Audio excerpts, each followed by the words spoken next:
আজকে বাংলাদেশ সরকারকে বলবো, বহুত বুক ভরা আশা নিয়ে মানুষ আপনাকে ক্ষমতায় বসিয়েছে, কিন্তু খবরদার, যিনি মানুষের সাথে জনগণের সাথে প্রতারণা করেন, তামাশা করেন, তার বাংলাদেশের মানুষ 47 রক্ত দিয়েছে, 71 রক্ত দিয়েছে, বারবার রক্ত দিয়েছে, 24 রক্ত দিয়েছে, প্রয়োজন আবারও রক্ত দিয়ে আপনার সমস্ত ধ্বংসাত্মক কার্যক্রম থেকে মানুষ ফিরিয়ে দিবেই দিবে ইনশাআল্লাহ।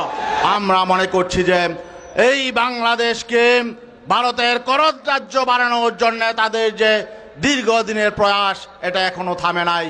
জুলাই অভ্যুত্থান থেকে ভারত কোনো শিক্ষা নেয় নাই।